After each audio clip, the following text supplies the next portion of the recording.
Back to not seeing.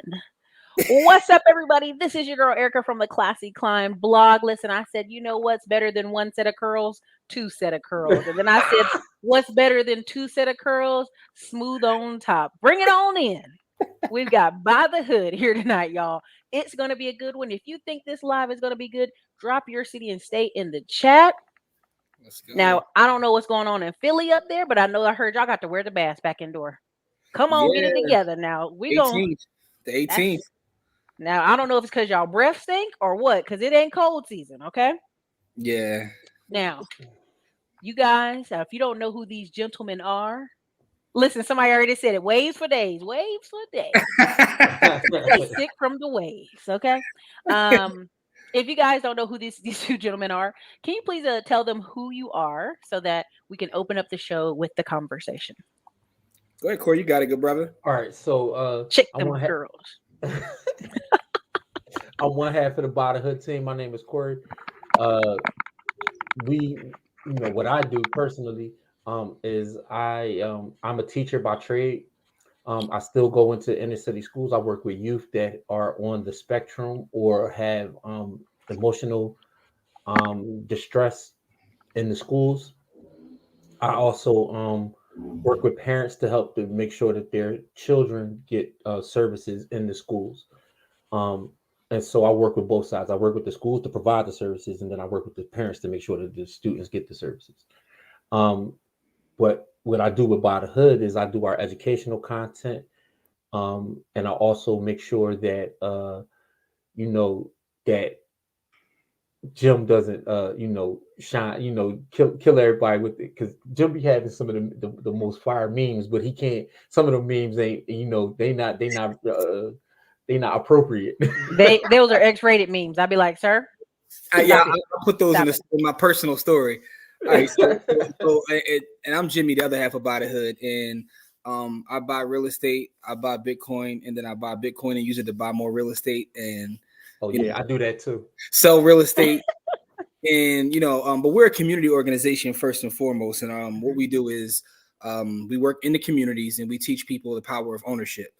We have a free camp that we give for the youth every year, and we just do a lot of work with other organizations in terms of teaching the power of ownership. So that's what By the Hood is about. We're really a community organization, but we like to have fun. So like Corey said, if you go to our page, we do a lot of sharing of memes, and we talk a lot about finance, but we just, that's our unique twist. But first and foremost, you are a community organization. Hey, appreciate that. For sure. Listen, we got some Austin, Texas, Killeen, Texas in the building.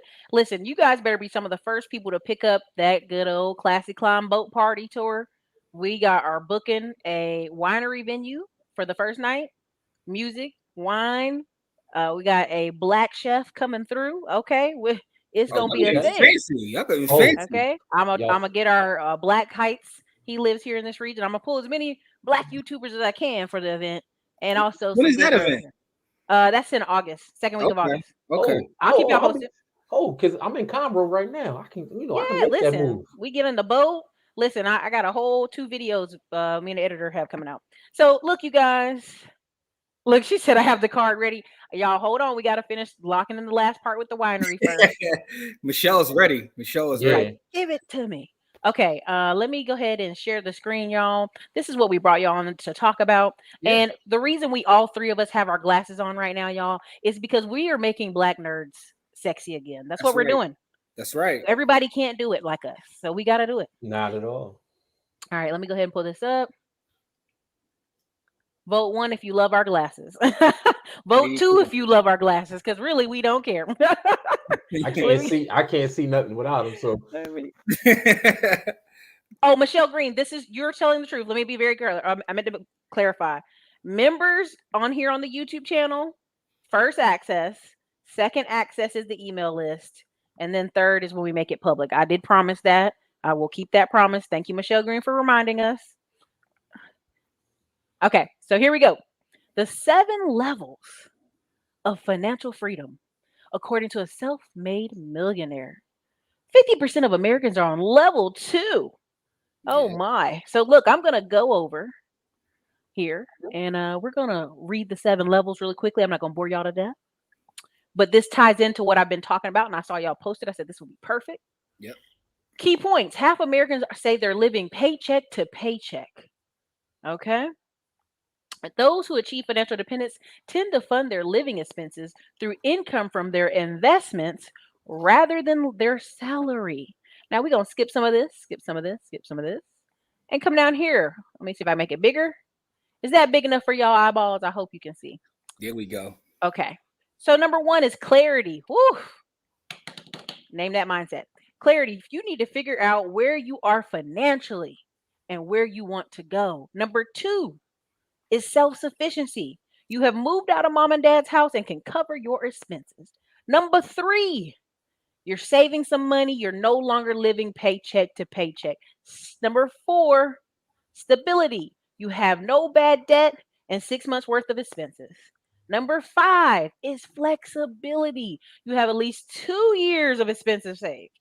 You could take a year off work. Not many people can now. Number six, financial independence. You can live off the income your investments generate. Number seven, money isn't a concern. You have more than you'll ever need. Now, I could go breaking through all this article, but I would like to first, before we do that, what are you guys' thoughts on this thing? Now, why did y'all post this article? Yeah. Because people be lying. Well, that's one reason. I just wanted to get an idea of where people thought they were. Because the thing is, and I like this, the way they broke it down, right? People love lists and, you know, the 7 levels of this and the 6 that people like that. Thank you, Child Branch. Hey, shout out to Child Branch. But I find that a lot of people who are at level 2 still don't haven't figured out level 1, right? So they moved out, you know, they're working and they can cover their expenses, but they still have no idea of where they want to go. Right. So, and this opened up the conversation to a lot of folks online, and they would say, wow, I never looked at it that way. In my head, I think I'm a 4 or 5, but really I'm a 2. So I just thought that this was an interesting article. And when you break it down this way, it gives people a better idea to try to figure out where they are. You guys, I put it this way so you can take your screenshot.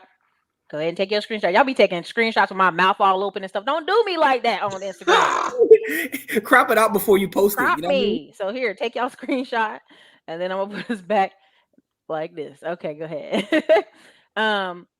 You know, there is Michelle. People do be lying, and here's the thing. And I want people to understand this. What we've learned in this economy. Somebody was like, "Dame Dash is broke. He's a bad businessman," and I really want to tell people, it's the principle, it's the thought process that he was talking about that I agreed with. It wasn't everything about Dame Dash's life that I agreed with. What I was trying to get people to understand is you may say something, everybody thinks you crazy. 5 years later, oh, that's not that crazy. And really, what people have to understand is what happens is when you get over leveraged, that's the danger zone. Yes. Look, what's up, Tweet Talk? The Tweet Black Talk. Yizzo. What's going on? Welcome. When you get, oh Lord. Anyway, when you get over leveraged, that's the danger zone. And people say, well, Eric, I don't understand what over leverage is. If you have all these credit cards and I pull your credit cards tomorrow, can you eat? Can you put gas in your car? Can you make it for the month? There's a lot of people out here that cannot. Same way with big businesses. If you make $1 million this year, but you owe $1.5 million in debt, you're broke. It And ain't it about what you does make. happen, huh? It ain't about what you make. Exactly. So, you know, people always be like, Erica, you need to take more photos. You need to do this and that. And I said, listen, I know people taking tons of photos all day long, posting all over YouTube and they broke. Posting all over Instagram and they broke. Right? Self-preservation is number one. Yes. Right? Like they put clarity as number one. I'm gonna tell you right now, self-preservation is number one. Being able to say, whew, put the mask on myself and then I can help others. So what I like about you guys is by the hood, which I'll show you guys' Instagram in a bit here, is for whatever reason, there is this, I'm gonna get money and I'm getting out of this hood. But at the same time, we condemn people who live in the hood. Right? We say, man, they need to clean them yards up. They need to clean the violence over there, this, that, and the other. And then when they sell, you're like, why y'all selling the hood? Well, Yeah. first of all, you don't even live over there. 52% of Black people live in the suburbs or in rural areas. Right. So that's a part of why I was attracted to y'all brand first when it said by the hood, because it wasn't what people thought. People didn't want to hear that, right? Yeah, So and it's the mentality too, right? It's a mentality, right? So when you say by the hood, what we're saying is like understand the value in us, not our land, each other, right? Is bigger than even just real estate. So when we say by the hood, we mean like you really have to buy into us. You have to understand that we have value. And, our neighborhoods have value, whether that is the suburbs or whether that is the inner city, wherever it may be, and we can create value. So a lot of times we try to measure our value on our proximity to whiteness or being each other. Lord. I live where white people live. Oh man, there's two Black YouTubers who it. say this all the time, and I'm just like, cringe. Yeah, that's definitely a cringe statement. You know what I mean? So it's like, let's embrace each other. And like I said, we like to have fun. We can embrace each other, but we can understand that we have value. So part of why I like this article for several reasons. Number one, that's what's up. So number one is clarity, and we talk about mindset, and people hate that conversation. They get fussy with us. They don't like the word. It's like the woo-woo conversation. Oh, here you go. But clarity, for me, I'm gonna say the number one time I figured out what I want to do in my life, my career, where I wanted to go, is when I was working jobs I did not like, and I was working two of them I did not like, and I said, as soon as I I was hustling, I'm working, and I had money coming in, and it wasn't the money, it was the clarity of what do we want to do next. Yeah. And I find that a lot of people are in a place of, I don't want to do that. You start naming things they could do, they don't want to do them. Right? Yep. And so how can we help people with the clarity part? Because that's step one. Yeah, and that's the crazy part, because like I said, I know I've talked to people who are like, if you just go by this chart, they're past step one, they're at step 3, right? Okay. All right. They still don't have clarity. Ooh. You know what I mean? Because of their work and because of what they do, they've been able to put themselves in a position to have some savings, move out of mom and dad's house, but they still have no clarity. So if they're at a level 3 or even a 4, they're going to stay there because they lack, it's almost like building a house and, they've skipped the step of building a foundation. So that clarity is important regardless of where you are. Or they have clarity and they clearly want to be mediocre, and that's fine. He's like, they clearly don't want to work. And, or no, seriously though. Like, some people are content with the lives that they have, and I'm okay with those people. Like, everybody doesn't need to be on level 7. Everybody doesn't need to be on level 6. Well, it's about where they want to be. Like, so if they're honest about themselves, right? Are they on? That's my point. Are they honest? Because a lot of people come online like, I don't care about money. Y'all out here flashing on people. Y'all doing this. But then all of a sudden they got to GoFundMe for somebody who died in their family. Yeah. All of a sudden they got to GoFundMe for their dog surgery. All of a sudden, like, I'm okay with people. Listen, if you like big booty Bettys, I'm okay with that. But then don't be on the internet complaining about big booty Bettys. Be honest about it. You like them. Stay over there. Yeah, just be honest. Like, that's the only problem I have is it's the complaining on the internet, right? Every summer, guess what happens? Every summer, like clockwork. Y'all are parents. Y'all know what I'm talking about. It's the Facebook summer of these kids eat meat out of house and home. Oh my God. I'm about to be poor from these kids eating all this food. Oh my God, it's back to school time. These kids need new clothes, need shoes. And you're like, on one hand, I get it. Y'all want to complain. That's cool. But on the other hand, when do we start saying, hey, well, this you done had these kids for 12 years. This is the routine. The cycle. Put the money. Why don't you got this money together? It's been 12 years. Yeah. Online is an interesting place. It's the same as every other place. You got people. Seriously though, like, so I don't take nothing online super serious, and I don't take people seriously most of the time anyway, right? Because most of the time people are confused. They don't read. And then take a shot, y'all, every time I say big booty Betty. So go ahead. But so I don't really take most people seriously, right? Because most people don't read, right? And so for the vast majority of people, they just talking out they cheeks because they don't really know. They don't really know anything because they don't read anything. They're not experts at anything, and so I don't. For the vast, very, very, very vast majority of people, I don't take them seriously about anything. But so I don't find online to be all that different than anywhere else. Barbershop talk, other places. Yeah, it's the same. It's the same place. I think to me the online is a little bit different because of the ability like to be anonymous, and also not to for the most part people aren't held accountable, so people act a little bit more wild online. Like they'll do and say things because of the accountability part, right? Yeah, but it's just interesting because and you know, getting back to this chart, a lot of these quote unquote influencers, right? There a lot of them are just lying, right? If you had to put them on this scale, you know, according to their IG page, they're all on level 7. Listen, let me. My thing is, this guy said, you know, Diamond Dave was always like, everybody's a 6-figure earner, right? Yeah. And that does drive me crazy because 6 figures is 100,000 to $1 million. Yeah. What bothers me is when people look down on it, like 6 figures isn't a lot of money, and I'm like, okay, it's all perspective. But at the same time, the data shows that most people don't make 6 figures. Most people out here with the 40. If you look at the median income, I think we looked at it last week. The median 35. like 30, 38 is less than 40. I'm just saying 40 because our favorite friend with the candles. If y'all got it, you got it. If you didn't, but those people who got it, But that's why it's interesting to hear, like, you know, folks like, you know, talk down on that, right? And again, some people make that a month. But I'm in Austin, it's very common. Yeah. So, but when you look at the big picture, it's like, you know, some of you are lying. Yeah. My thing is, if you in a place like Austin, 40,000 a month is something that people do, right? That's an influx area that you got Tesla and tech companies, and that's like living remote workers. Yeah, you got making 185 a year. Yeah, I mean, so that's you know, that's like living near anywhere that's near a Google or somewhere where a big company at. People won't make a lot of money. That's like in New York. If you ask somebody in New York if they make $100K, yeah, they make $100K. Teachers make $100K, but they be living in New York. Hey, listen, I know teachers that are millionaires simply because they got a 401K and they own a house in a beach house.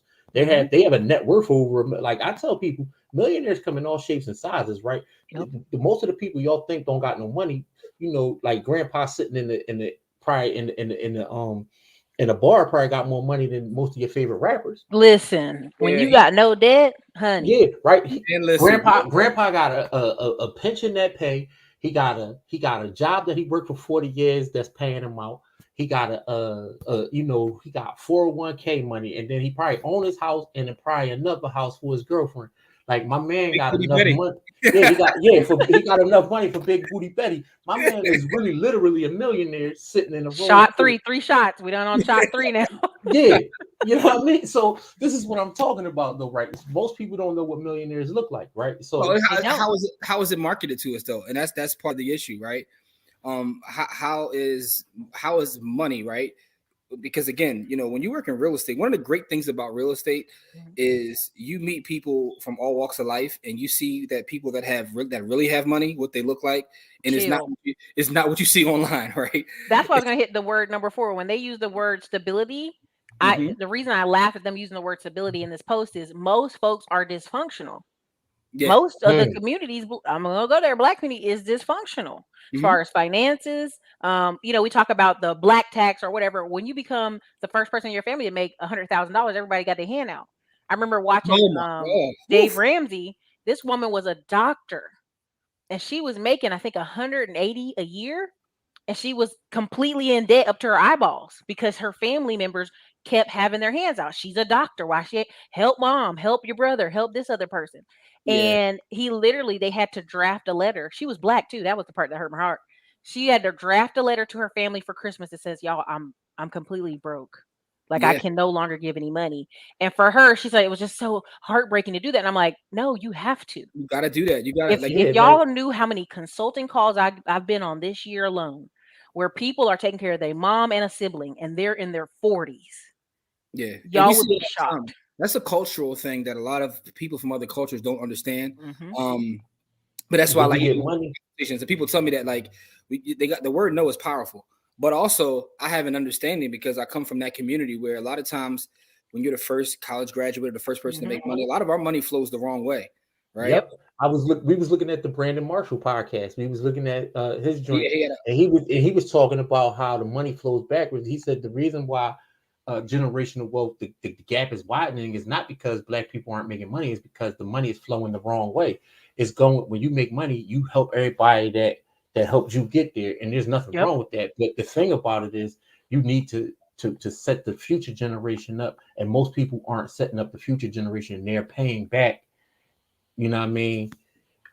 They're paying back the money into the people who helped them get there. And like I said, there's nothing wrong with being, you know, grateful to the people who helped put you there, but you cannot go broke on their behalf. Nah. Right. And I've done that. I can't even lie. I've done that infinite amount of times. I've done that in the recent past. So I understand what those people go through. Right. So that's not a thing that's foreign to me. I understood as soon as he said it, I said, that was it. That was the Eureka moment. The money's flowing the wrong way. You know what I mean? Like, the money needs to flow towards the future and not into the past, right? Those people shouldn't start. The next generation shouldn't start where you started. Where you started. Yep. That means you failed, honestly. Well, the marriage thing, you know me, people, and Todd Tweet Talks is in here, so tell Todd I said it. I don't care. Todd and one other dude says marriage is a life hack, right? I make the harmonies or something. If you got the right part. But the sad part, Black people should not be saying it's a life hack. Like that's how behind and dysfunctional we are, that we talk about marriage that's been around for thousands of years as a life hack. Like, that's just a basic genetic. Yeah, historically speaking, marriage isn't about love, right? Marriage is it's a business. Yeah, if it was about love, I go pull up a surfer off a Hawaii beach that's homeless. Be like, oh, I love you. but, you know, historically speaking, Yeah, but I understand, it's definitely a business deal. Says that though, because, you know, again, if you have the right life partner, marriage is the hack. If right, so y'all have to be on the same page, because, you know, we've all seen it the other way, where you know, you get married, you married the wrong person, and it can, you know, it can move you the other way. So Big Booty Betty knew who she was when you got with her. Stop these men on this internet talking about these women just care about money. And I looked up, this dude was 57, dating 20-somethings. Sir, what in your heart and mind make you think these women like, you know what I need? This salt and pepper man. I need him. He's out his of wisdom. Nah, that's not realistic. Yeah. He's out of pocket. But you got to find someone you can deal with, and y'all on the same page. That's key. If y'all on the same page, right, and y'all working towards the same goal, what you're doing is you're creating more time, because now you have two instead of one working towards the same goal. Well, and also too, like a prime example, when I got into trucking, I had a family member who was over there, and they were like, we had a family member who'd been trucking for 20 years, but he had retired his whole company, sold his whole business, and I could not get help from that person. They've since apologized, but I had another cousin start his trucking, and I said, hey man, listen, let's work together. I'll let you do this, do that. We couldn't work together. A year later, I came back, I want to apologize to you. So it's levels to this. We're not working together. We're not acknowledging somebody else is doing better than us, so we can't ask them questions. It's silly mess like that. It's also an issue in a Black community. And for me, our family, we got to work together, right? Because you can't create anything substantial or anything big but alone. I don't care what it is, whether we look at any big institution, whether it's a bank, a school, whatever it may be, a company, it's always done by a team. It's never one person. You can't do it alone, right? I put up a post last night. It was a quote from Steve Jobs when he was talking about one of his best businesses, or something he got inspiration from business-wise, was like the Beatles. And the guy interviewed him, says, what do you mean the Beatles? He said, because the way they work together, right? Individually, none of those guys are great, according to him. He said that. And I'm not a Beatles fan, so I don't want anybody coming after me. But individually, none of those guys would be legendary. He said they was mid individually, but together they were the greatest group. They was one of the greatest groups of all time together. Yeah, he said when the Beatles are individuals, right? He said, you know, they're mid, but when they come together and they work together, they were able to create one of the most successful bands of all time. And it's about, you know, and that's kind of what the approach he took in building Apple. So we have to work together inside a family. Like, you know, can you use the definition of mid? Can you define it? So no, I'm not being funny, but I've literally said mid, and people act like I'm making it up. I'm like, it's an actual thing. That's like average. That's like average. They're just average. Yeah, they're average. You know, middle of the road, they're average, like alone. But when they come together, they then become the Beatles, and they become like this big band, a superstar, rock star group, right? And he said that's his approach to business. So he said that, you know, he's the face of Apple, but Apple is more than just him. It's the people that he brought together to create this big entity. So when you talk about that story about like, you know, family not working with you, like that is something that we struggle with because, and, you know, I probably shouldn't say this because it's my experience. Yeah. A lot of times in our community, we fall in love with titles. Yeah. Right. We fall in love with titles. I'm the CEO of the FFO. Yeah, we want to have 100% of, you know, a thousand, absolutely nothing, as opposed to a 10% of a $10 million company, right? Because I don't know, it's something inherent. I don't know what it is, but it's something that we struggle with. And so this goes to what one of the people who wrote in said. Most people can't count, right? And so literally, right, you can't count, right? So if I got 100% of a company that makes $100,000 a year, or I got 10% of a company that makes $10 million a year, most people don't understand that 10% is worth more than that 100%. Yeah. Right, because they can't count. Right. So my thing is, and you're doing less work because you got 10 people. If you own the 10%, that means at least 10 other people got that same amount. You know what I mean? Like, so my thing is you got help. Well, so now you don't have to. I watched the interview. I was gonna say the training. People aren't trained though. Like it's twofold. For the Black community, training. Most of the people that I see are successful when they leave corporate America. Corporate America doesn't train them with all the stuff, the steps they need, the systems, the SOPs. I think 19 Keys and that other guy, I forgot his name. I apologize. Earn Your Legion, they did like a whole 2-hour conversations about, you know, business and entrepreneurship. He had been trained. Yes, paperwork, the white man's paperwork, right? And so the number 2 on it is culturally trained, right? Yeah. Diamond Dave just did a show and he talked about you can't beat these Cubans because before they got here, they were business owners. It's the business owners that left. And people don't know this about Panama, but when we went to Panama, people were trying to speak Spanish. I'm like, oh, dude. But the dark-skinned Panama folks were the business owners and the doctors and nurses. And when they got given the opportunity by America to bounce, they bounced. And so Panama had a brain drain. And so you're going up against people who culturally, depending on where you're at, are working together. They've owned businesses before. The biggest thing I tell people out here is there's seasons to business. Yes. And no business is pumping 100% all year long. It just isn't unless they have paid traffic. And so it's twofold, right? When you really have people, and I have investors all over the place, right? I have a ton of investors I work with. People that are working in corporate America. Hey, Ericka, I understand what you're doing. You need to do this. You need to get this paperwork. They have positive conversation. The ones that are not, I don't understand what's going on. Why da. And I'm like, hey, listen. This how this goes. This is seasons to this. This is how, you know, you it's a timetable on this. You can't just jump out and everything's it's almost like the lottery mentality. I give you $1, I want $10 back tomorrow. Like that's not how that works. Nah, doesn't work like that at all. I watched an interview with Earl Graves, who's the founder of Black Enterprise. He's since passed away, but matter of fact, it was him and his son, Earl Graves Jr. as well. Yeah, he had Alzheimer's for a while though, didn't he? Yeah, like 10 years. But they were talking. This is an old thing. It's on YouTube though. But he was talking about how one of the issues he had in his consulting business, because he consulted a lot of Black businesses outside of just having Black Enterprise, was them understanding that when it's time to merge. He said, well, what happened was, and he gave an example of a tire company like in Ohio somewhere, and it was 2 big Black tire companies. And he told them, like, listen, you guys have got to merge because together you can create one of the biggest tire companies in the world. And he said the issue that he had is both of them were like, well, who's going to be CEO? Right? That was their first question. They didn't ask him about like what numbers he looked at, what were the metrics, why. The question was, which one of us is going to remain CEO?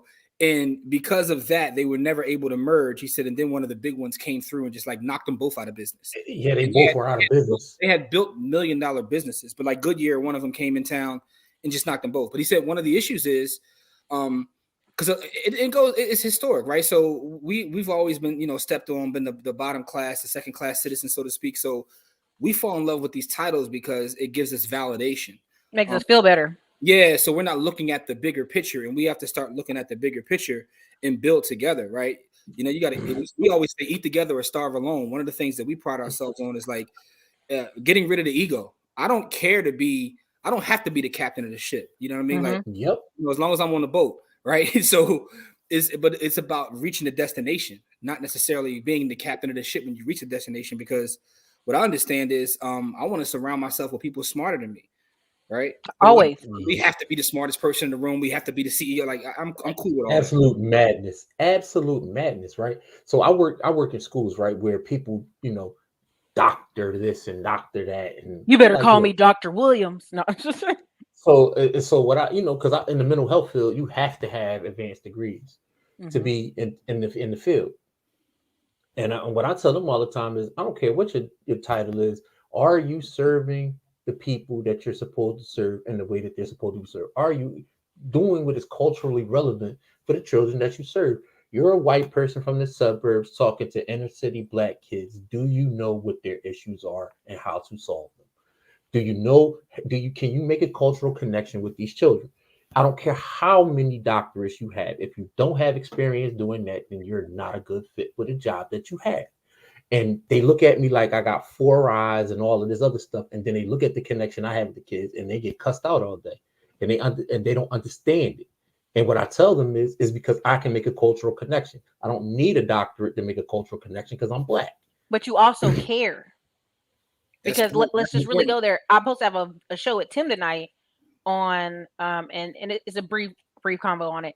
I was supposed to have a show at Tim tonight because these Ring cameras are everywhere, right? And they showing people stealing packages, doing goofy shit. Excuse me, language. Sorry, y'all. Whoopsie. No, but I mean that's what it is. But that's what they're doing. And so there's two black boys. They're clearly 11 and 12 at most. Because even when people think we're older, I know that little boy can't be no older than 11. And it's school time. They got backpacks, all that stuff. And they go to this woman's house twice. I guess she has packages all the time. And she said, I don't know who these kids are, but y'all better get your kids. And it goes viral. And people like, oh, they always putting our black kids on spot and blowing them up. And I said, listen, stop. Most of my life, I've lived in mixed or white neighborhoods. And when them white people got them Ring cameras, they put them kids on blast every week. But it's inside private Facebook groups. It's inside smaller Discord groups. It's inside neighborhood watch groups. And my thing I was telling him is the level of protection. So because you're a teacher and you don't have as much protection as these other kids, I want to protect you. Kids feel that. They feel that connection. The doctor may be right. The nurse may be right. But who came in the room and actually asked me about because they know when you care. They know when you care. They know when you're just there doing your job. They can feel it. They can feel it. Yeah, like because the first thing I asked him is, "Did you eat?" You know what I mean? Like first thing in the morning. That's usually why they wilding out. That's first thing in the morning, they be snapping and tripping. I'm like, did you eat this morning? Go to the cafeteria, grab something to eat. You know what I mean? Like, don't worry about class. You're not gonna function in class anyway. Like, if you sitting here hungry and you wilding out and snapping out, you're not going to be a functional student. Anyway. Some of these kids got so much stuff going on that for them to even just like learn is almost impossible because of everything else they're dealing with in terms of stress. Corey and I spoke at a school one time. It's a true story. This was last year, and we asked the kids, and I forgot what grade, they were the 8th grade or so, and we asked them like, how many of you had a close friend that has died from gun violence? And every single one of them. Single kid. Every single kid. 100% of those children raised their hand. We're supposed to be there, like teaching them about personal finance and the stock market, but the conversation completely changes now. And it's like, well, how are you dealing with that? You know what I mean? But once they understand that you care, it's like, they open up to you when you start talking about that. And what you find out is they're stressed out just getting to school. Yeah, right? Getting to and from school is a stressor. In the book, they're stressed out. Like they're nervous about, okay, I got to go home and I got to pass this neighborhood. It's like, so they're dealing with a whole lot. But when you make that connection, you can get them to open up. But it also gives you perspective in terms of like, how fast we are to judge them. Man, these bad kids out here doing this, like they're dealing with stuff that we have no idea. A lot of them are. Well, unfortunately, too, I mean, we have a friend that foster cares, and she has a purpose of making her home really quiet in the afternoons when she receives them. And the one time there was a baby, and they're like, this baby's just colicky and da-da-da-da-da. And it was a black baby. And it came home, she had quiet music playing, and she held the baby. He looked around for about 5 minutes, and then he just laid down on her shoulder and went to sleep. She never had a problem with this kid being colicky. It depends on the environment y'all are putting these kids in. Yep. So you out here mad because little Jerome acting crazy, but then you see his mama on Instagram twerking. You're like, what? Who knows how crazy she is every afternoon in her house? Yeah. Is she cooking for them? Is she even making sure they're going to bed on time? Like I see people all the time on Instagram, it'd be midnight, They 3-year-old, 4-year-old, and kids, school age kids walking around the background. Oh, they don't fall asleep at the regular time. No, every kid for the last 1,000 years have fell asleep when the lights go off. Except for your kid. Come on, man. Yeah, Get out of here with especially that. folks go on live. It's like 12 in the midnight. You going live, and I'm like, why are you going live? And then your kids in the background up just walking around. Like Instagram is a wild place. It just So shows me like the mass separation that's going to happen in America. so Massively. so the thing about that is, right, so I do a thing. I wrote a book, and I mean, and and the thing that I talk about in this book is that environment is the number one thing when you want to modify behavior, right? Yeah, Because the whole exactly. thing is all of the triggers, everything that we do is a response to Mm. stimuli, in the vast majority of stimuli comes from our environment that we're in, Mhm. right? And so again, this is all coming from experience, because I didn't do any longitudinal studies and all of that. I mean, my life is a longitudinal study of being around these kids and being around. And the one thing that happens is, right, so I'll just use my nephew as an example. When he was home and we grew up in the neighborhood we grew up in, he was in trouble all the time. He went away and he literally never got in trouble because he was upstate and he was in a Where the facility good New that Yorkers are. No, I'm messing. no. I'm just messing with you. It was But just. what happened is he was in a juvenile facility, Oh, and okay. the Never thing mind. is, he was in a juvenile facility, and the thing about it is that Flourish. in that he flourished in it. He got straight A's in that juvenile facility, and he came back with he had a trade, you know what I mean? So he went up there for 2 years, came back with straight A's in a trade, and then he came back to the neighborhood, and then he almost killed himself smoking that, what they call it, Tukey, that Oh my K2. God. And And so that's insane. Like I wouldn't even want to send him back to the neighborhood. I the want to send him somewhere else. but the thing is, they gave him skills and they came back, but the environment was still too much for him, because he back in the same environment with the people who don't have, like, he was in a place where people cared about his outcomes and all of that. And then you get into these neighborhoods, my sister cares about his outcomes and my family cares about his outcomes, but none of his friends care about his outcomes. The streets don't care about nobody. And so, you know what I mean, he's seeing that every day. You know what I mean? Like, so he got examples. My sister do nothing but go to work every day and take care of her kids. You know what I mean? Nobody in my family, immediate family, is a drug addict. We all college educated, working, folks. Well, She got to move. entrepreneurs, and Yeah. that was the whole thing. You know what I mean? And so she did move, but the damage was already It was done already at that done. point. Yeah. And so, it's just the simple fact that just that one example of environment change, it means so much, right? And so, like you were saying, with the woman, with the creating a quiet environment when you come home, there's nothing more important. Like, I took my kids out of public school and I paid $50,000 a year to put them in private school, not I because love the it. teachers are any, not because they Smaller no. class size.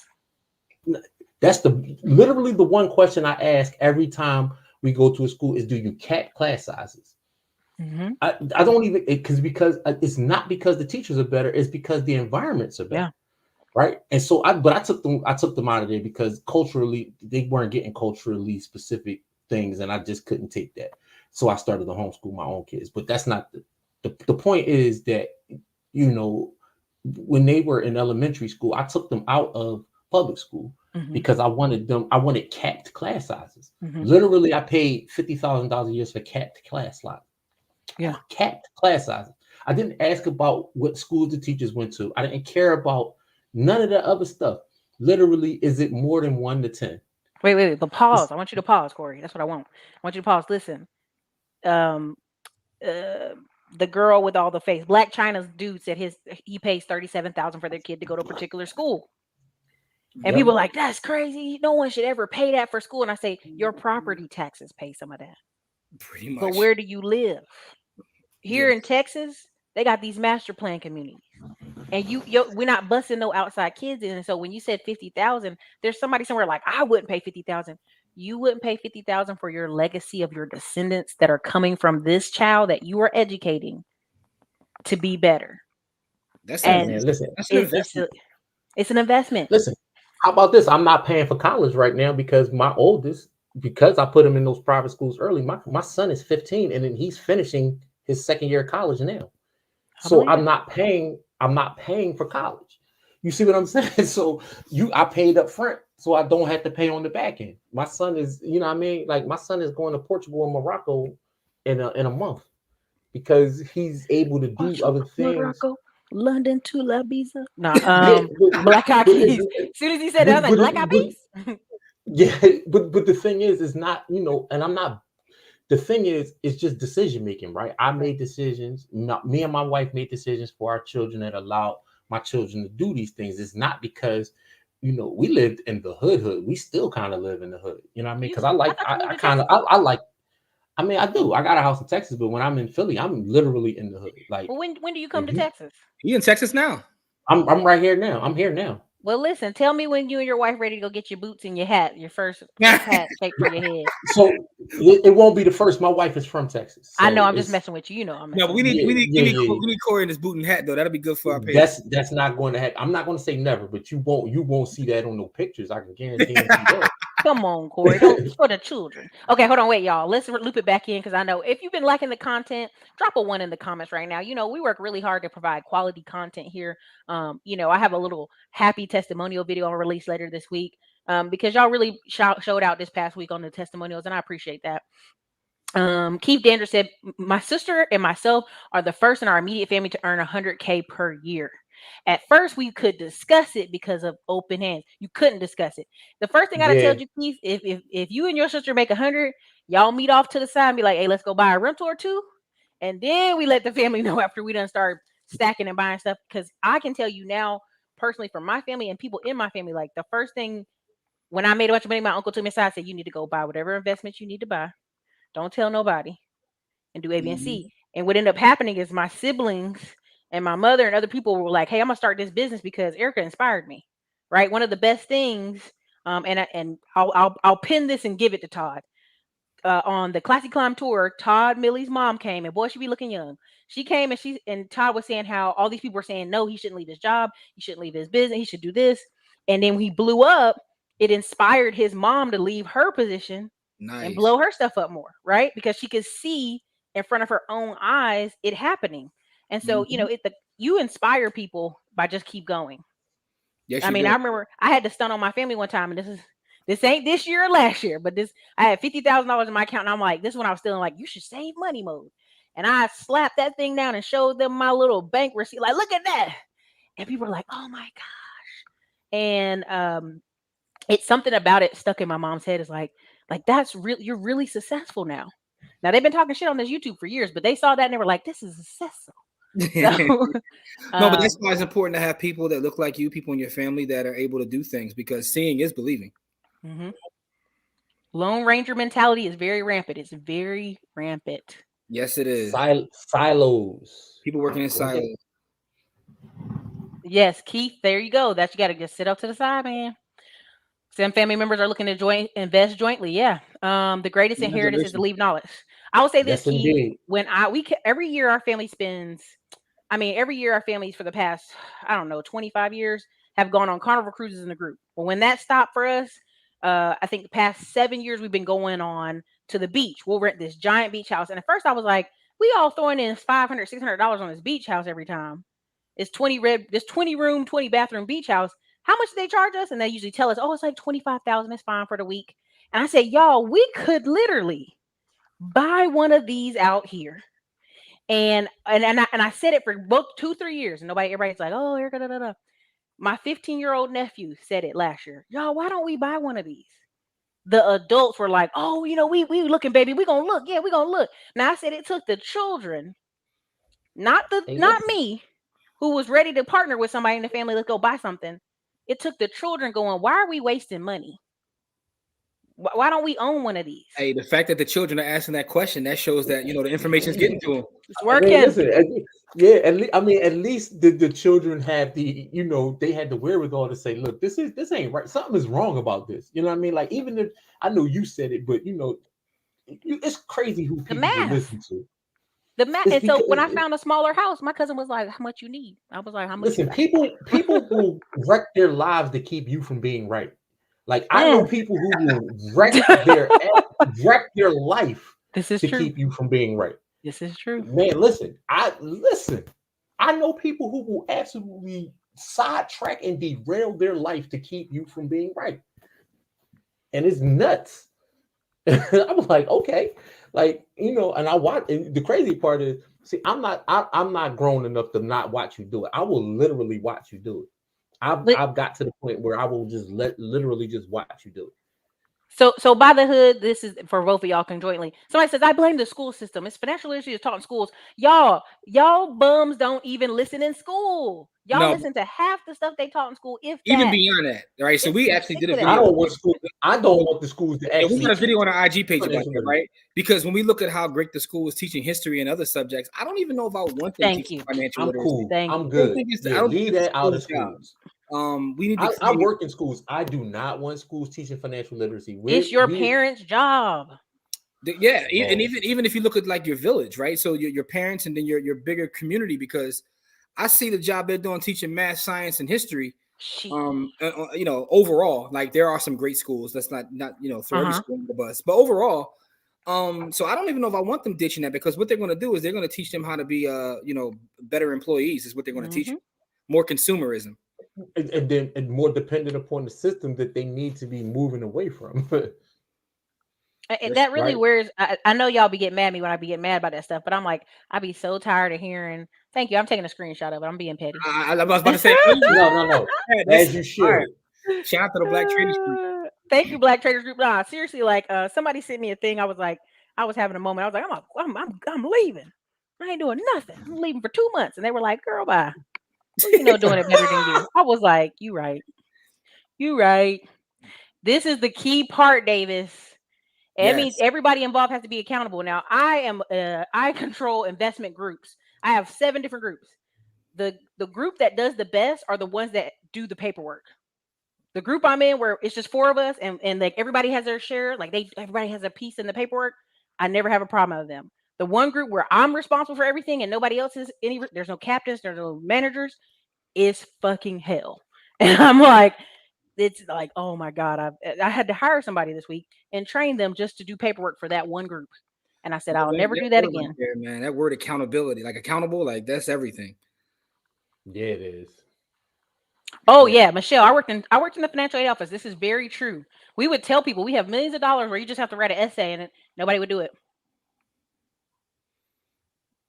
When you truly know your why. Yeah, you know, unfortunately, a lot of people end up having kids and be like, oh my God, they're my why. I'm like, you got to have a why before that, baby. Signed, Raphael Husbands, VP of Todd Capital Media.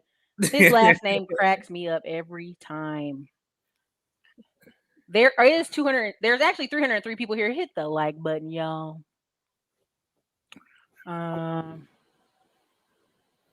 Somebody said a black manager once said, "Respect my title." Yo, I'd have had to go to the bathroom. I'd have literally had to go to the bathroom, because you ever seen Dave Chappelle where he's like, "I am the manager, B." Like, yeah. Respect my title. You know how crazy that sounds? Respect my authority. Yeah, respect my title. Come on, man. Sure, that's what I get a lot of. But see, the thing is, when you work, Child Branch, that's a whole nother show. No, but the answer is no. Thank you for the $5 super chat, but the answer is no. I'm trying to work down some of these comments y'all have in here, but go ahead, y'all. Keep talking. No, I was saying, you know, you get that a lot in academia. Like, you know, titles mean everything to them. I mean, I guess that's how they get paid, but it doesn't. But we need people like that, though. You know we do. No, I'm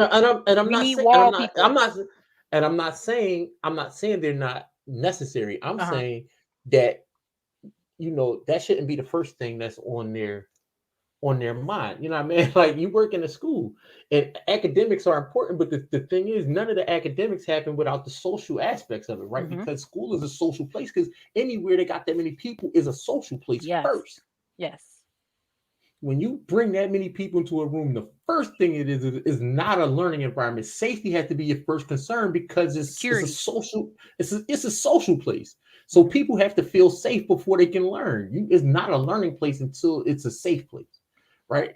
And you can't feel too, right? Because there's a thing that's feeling too safe, right? And me and Jim always had this conversation, right? Oh, clarify. right? Because my whole thing is when people feel too safe, they do things that's out of character, right?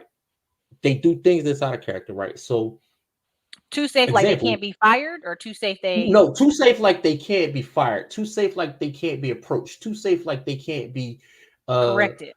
corrected or whatever. You know what I mean? Like my whole thing is like, so an example I'll give you that is that children disrespecting adults in school, right?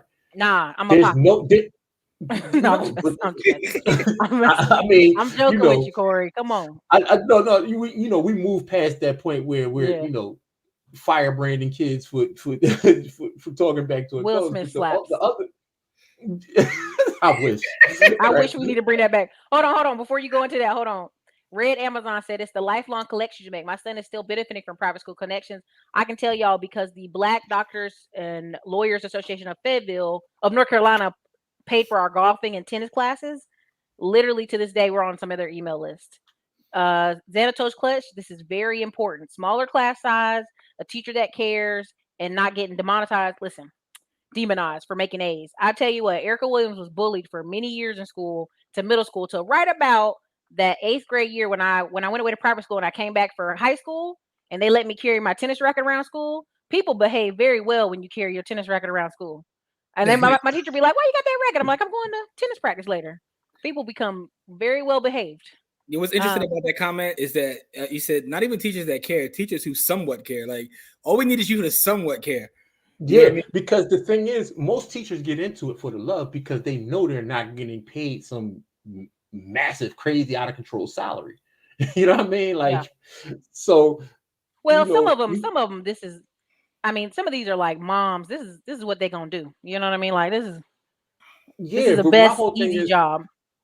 Yeah, but my thing is, even if it's an easy job, people normally care about it because generally people care about kids, right? Like most people don't despise and hate kids specifically on purpose. You know what I mean? Like sometimes their actions will say, like, look, those actions don't say you care about the kids as much as you say you do, but they didn't come in not caring.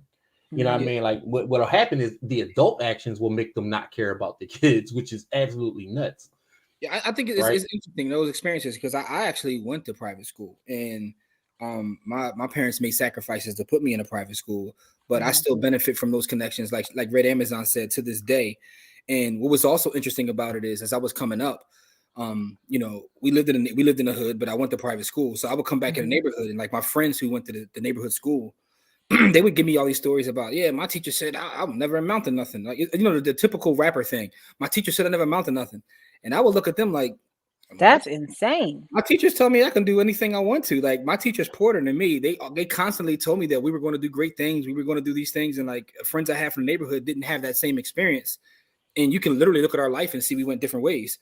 So we got to be careful in terms of what we pour into the kids. But like, I wonder what I couldn't imagine a teacher going to school and telling a kid like you'll never amount to nothing. Like that's crazy. Man, listen, you be surprised at some of the crazy stuff that teachers will say to kids, right?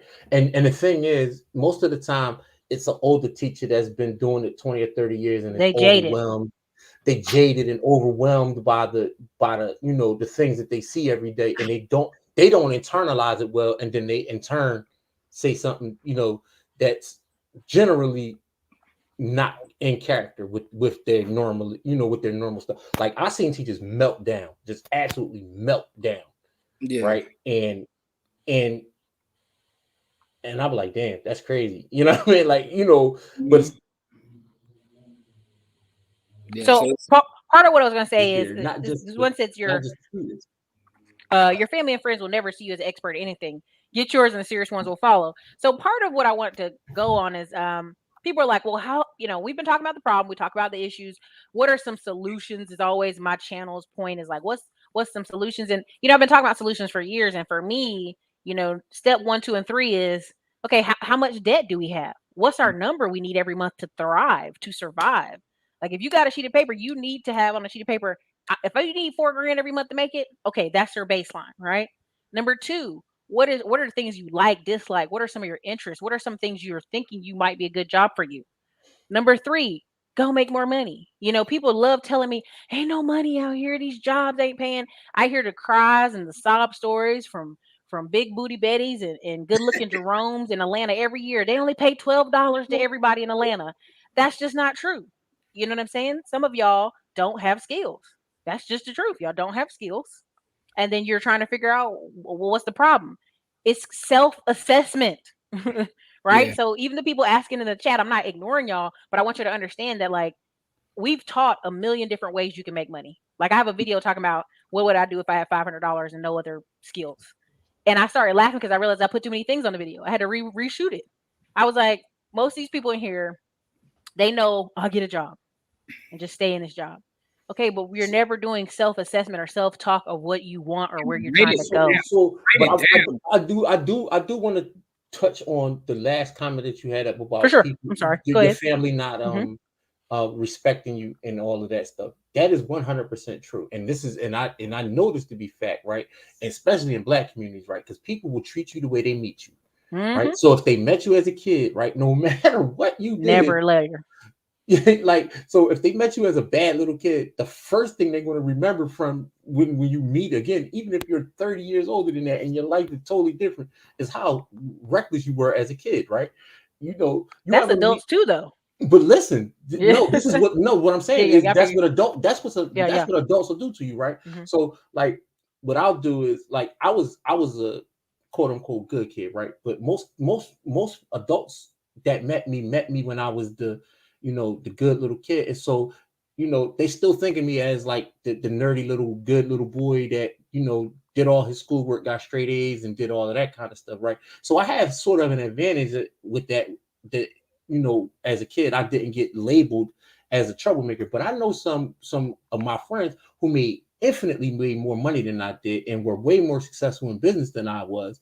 And they would come back to the neighborhood and the neighbors would scoff at them and like put their nose up in the air at these people have changed their lives. Yeah. And they just treat them the way they met them. Like, they still, to them, that's little Jimmy or little Corey that from the neighborhood that is, like little terror to the neighborhood. Like, this person has evolved.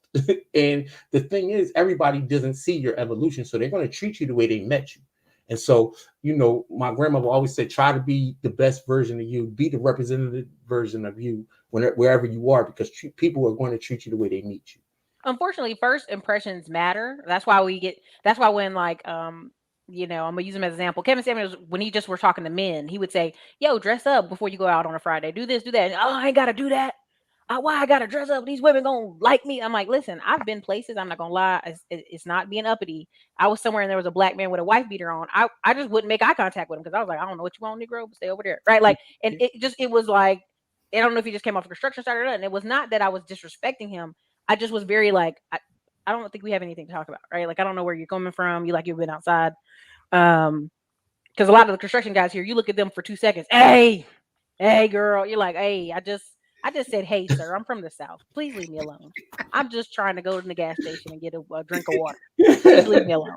And so how you dress is important. Somebody already said I'm bougie in there. I'm like, it matters. It matters how you dress, right? And so I was saying about adults, because when I first moved to Austin, I came into this big group of people for a church single group and dancing, all that stuff. And there were people in there who were tech people making all this money.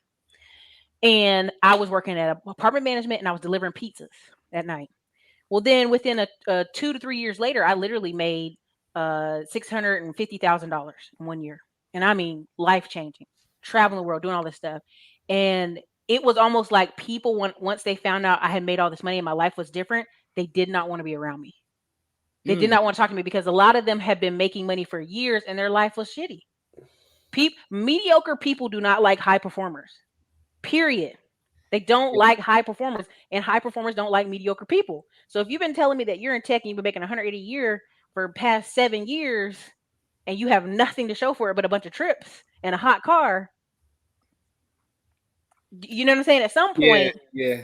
Because the life decisions are different, right? Yes. So people, when you start to make the life decisions that put you in the same space as those other people, that's when you, like, environment. Again, it's about environment. You know what I mean? Yeah.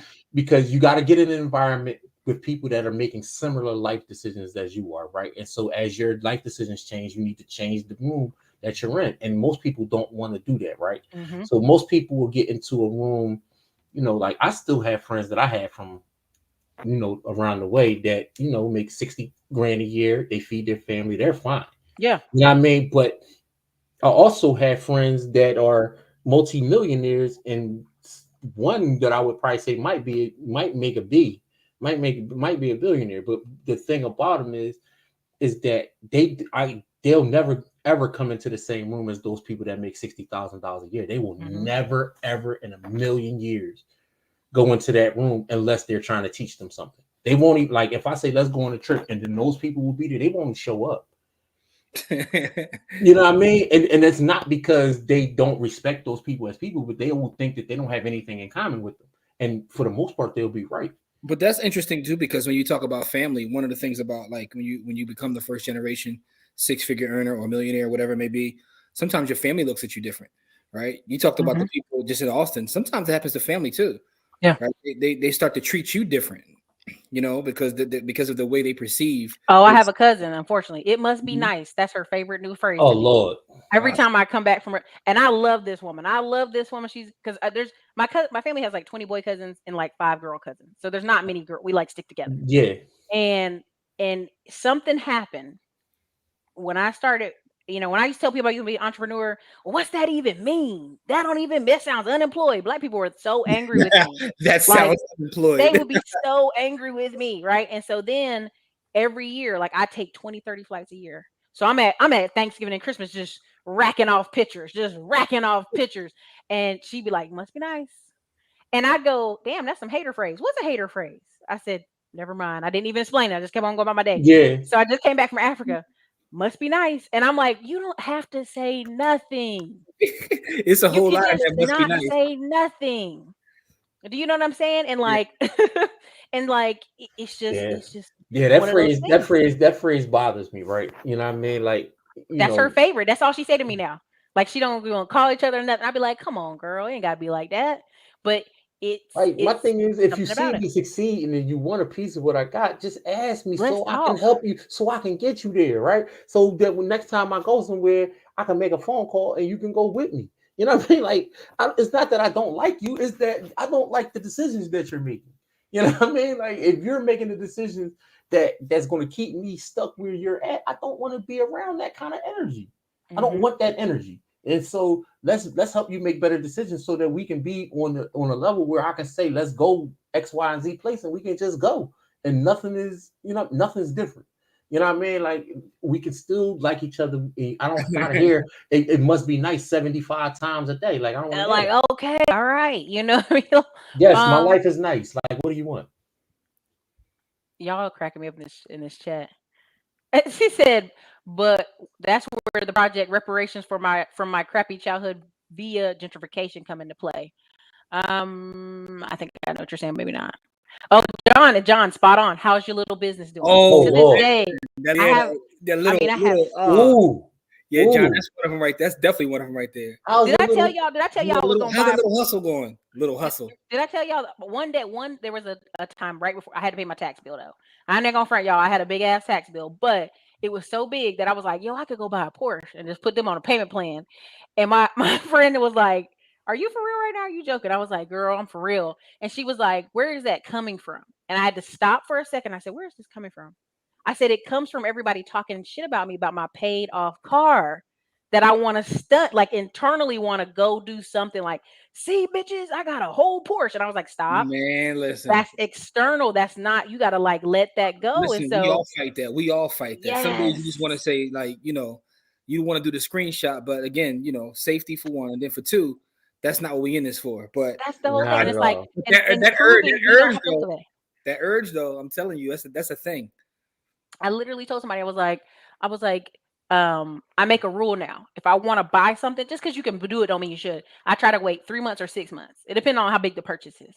And really feel like if you really want to do that 3 to 6 months from now. 9 times out of 10, you don't. So you know how I stop myself from buying things? If I have to buy it and I don't necessarily need it, I have to put exactly that much money into Bitcoin. You listen. Okay, so I posted on the community wall, and people in the chat, let me know what you're thinking. I post on the community wall some dividend stocks and how much money I made off these dividend stocks. And some of them were like 20 cents, 19 cents, 50 cents. They weren't a lot, right? And this dude like, that seems like not a lot for $20. You're like getting 20 cents back. I said, oh. So then I post like 5, 10 others. Like I've got a ton of different, like maybe 42 different dividend stocks in the portfolio. And so I'm like, then you don't understand investing, and you don't understand how you get past this.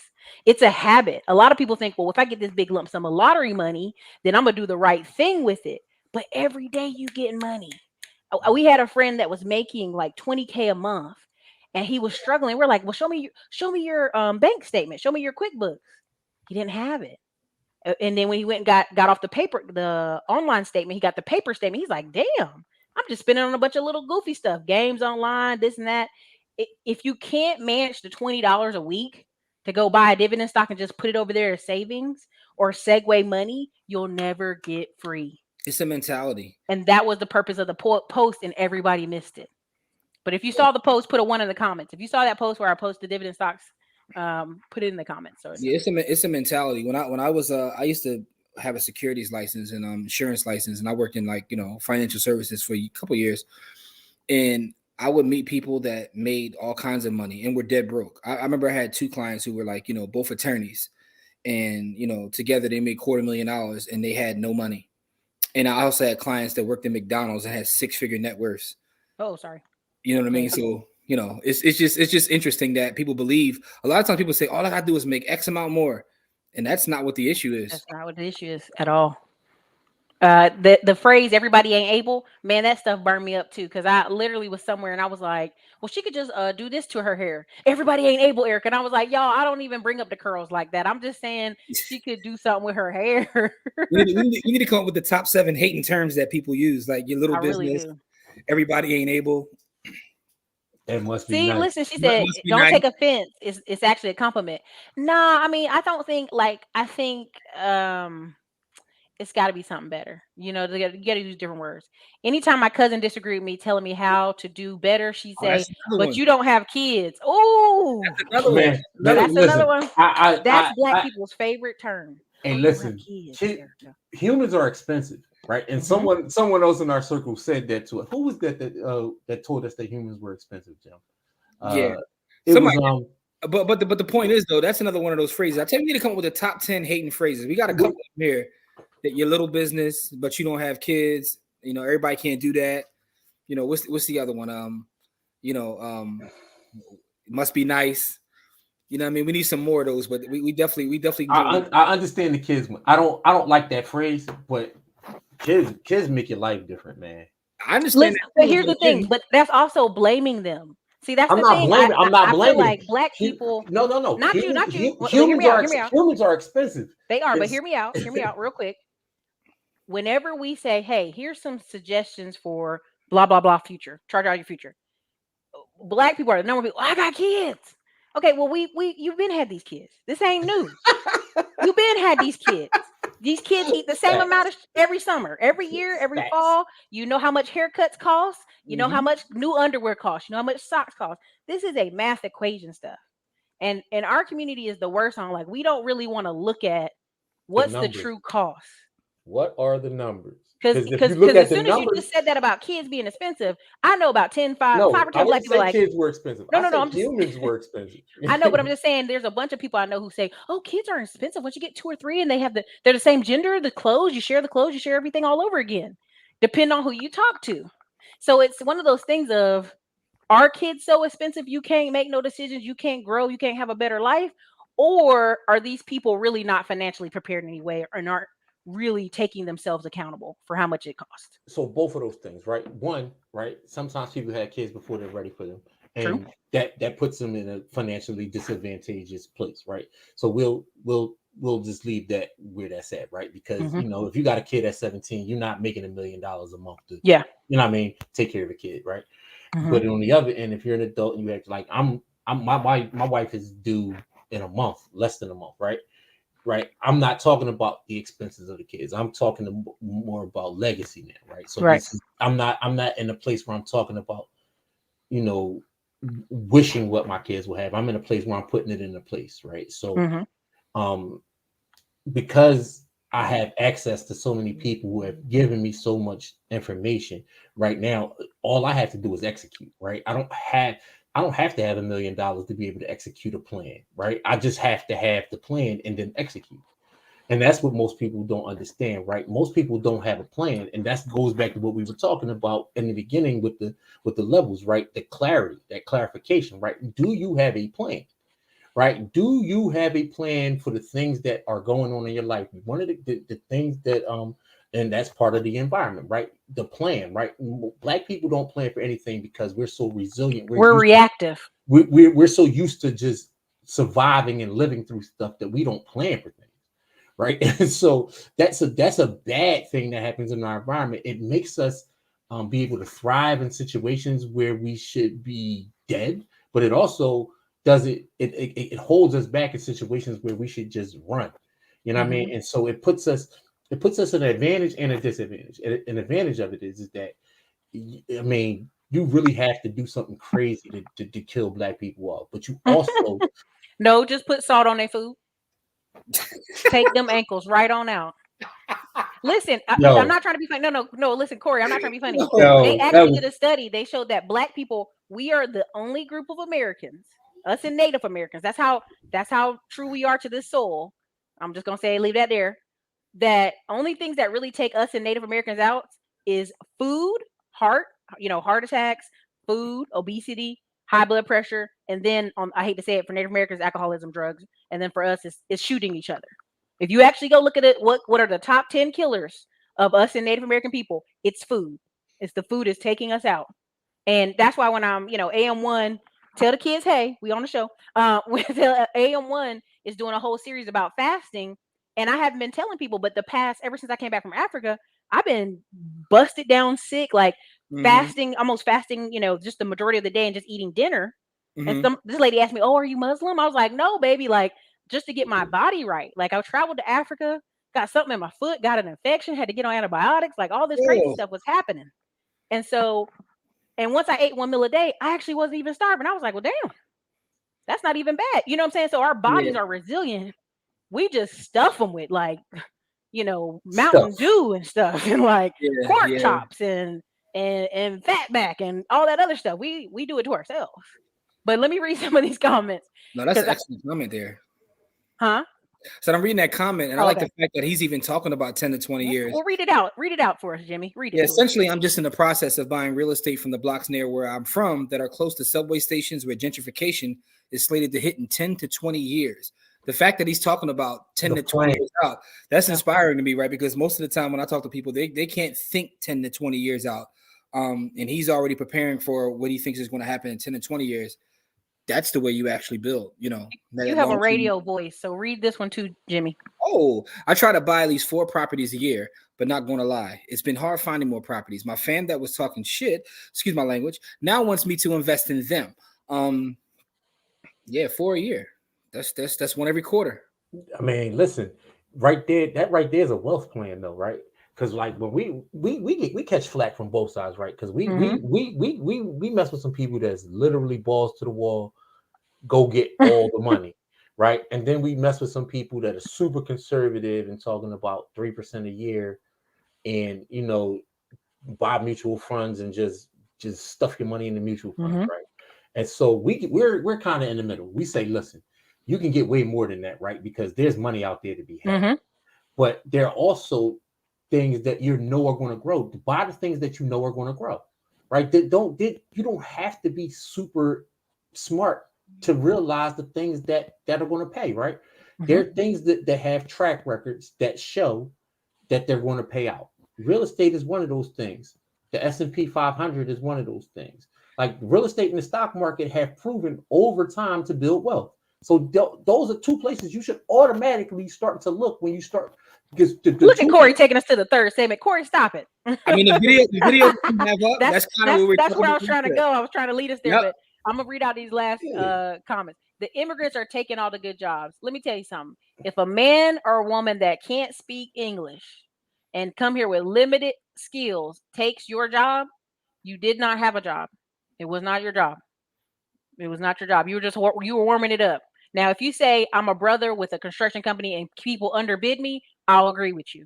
If you say you're a brother that does plumbing and people underbid you, I agree with you. If you're a welder, all these things, I agree.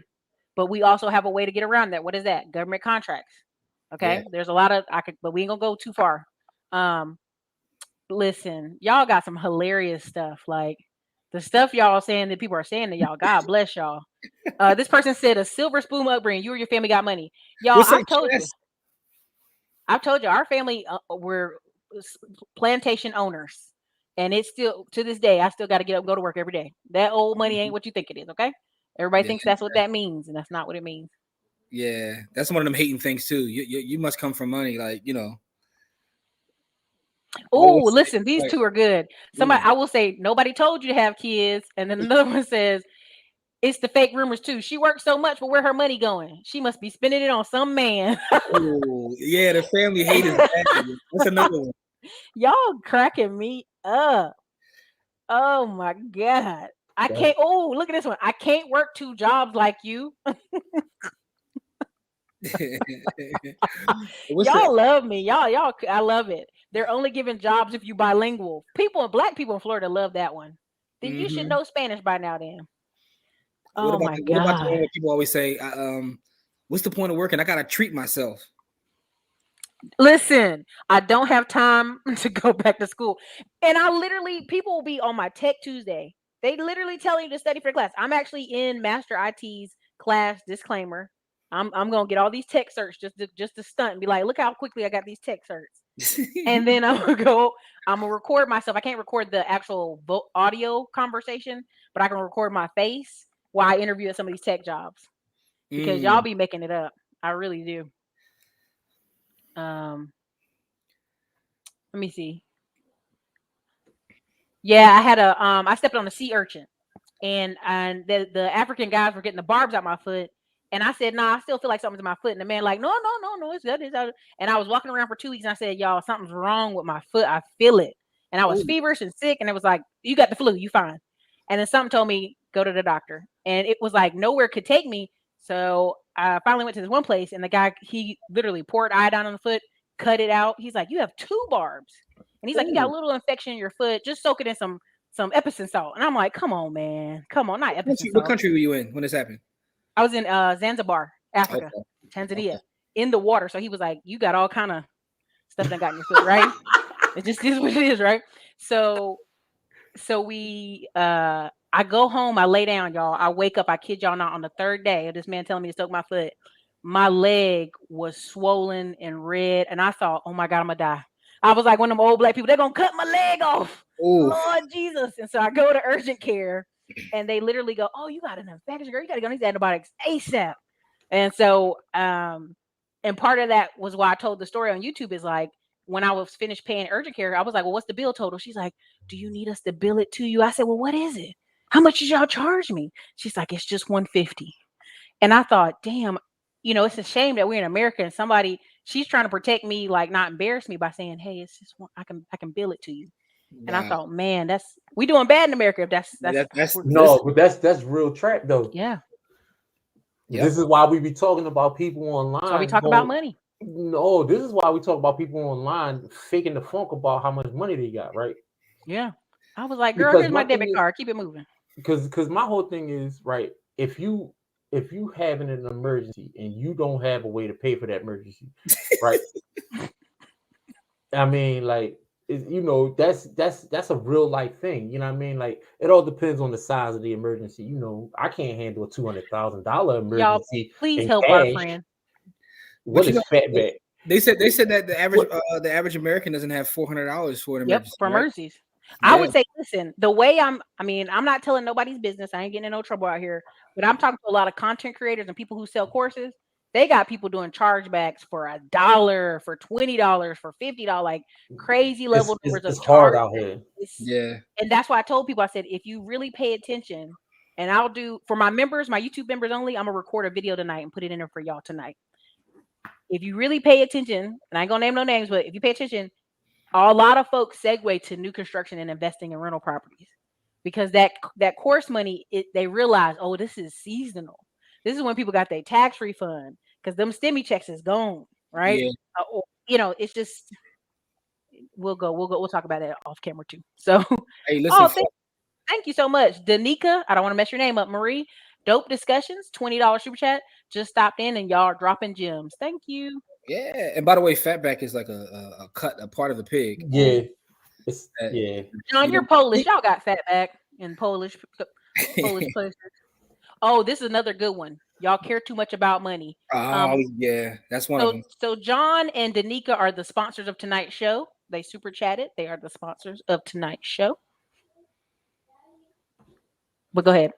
No. Somebody put money isn't everything.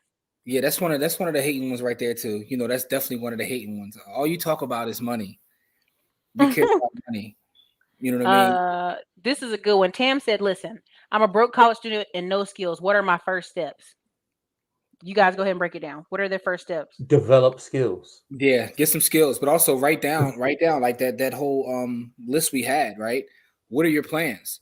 Mm-hmm. One of the things that I found powerful when working with folks, and this doesn't even matter how much money they have, whether they're wealthy, whether they're not wealthy, poor, whatever it may be, is to start writing stuff down, right? So to me, that's the number one step, right? Before you anything, just pick up a pen and pad and write down where you are. What are your income? What are your expenses? And don't lie, because you're not lying to nobody but yourself. But you got to come up with that plan. And Corey's right.